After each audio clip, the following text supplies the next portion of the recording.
Replacing just the engine control module can often save money compared with replacing the entire motor if the mechanical portion of the motor is still sound. Start by isolating the problem with a systematic test plan.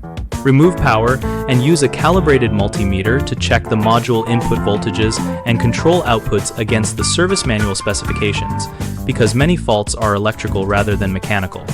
Next, bench test the motor windings for continuity and insulation resistance with a megometer if available, and spin the rotor by hand to feel for rough bearings or rubbing that indicate mechanical failure.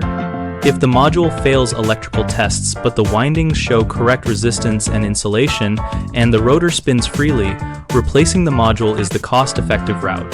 When replacing the module, match the part numbers and firmware revisions and inspect connectors for corrosion or melted pins, because mismatched firmware or poor connections cause intermittent faults. After installation, perform a full functional test under load and monitor temperatures and current draw for several minutes to confirm the repair is stable.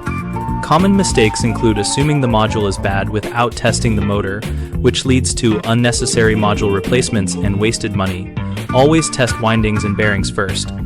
Another error is swapping modules without checking software compatibility, which can cause erratic operation. Verify part numbers and, if required, update firmware per manufacturer instructions. A frequent oversight is not inspecting connectors and harnesses, where heat or corrosion can mimic module failure. Clean, repair, or replace damaged connectors before spending on a new module.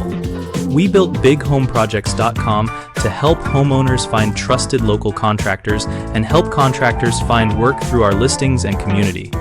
We also host an active discussion community where homeowners and professionals exchange repair tips, parts compatibility notes, and step-by-step experiences related to module and motor repairs.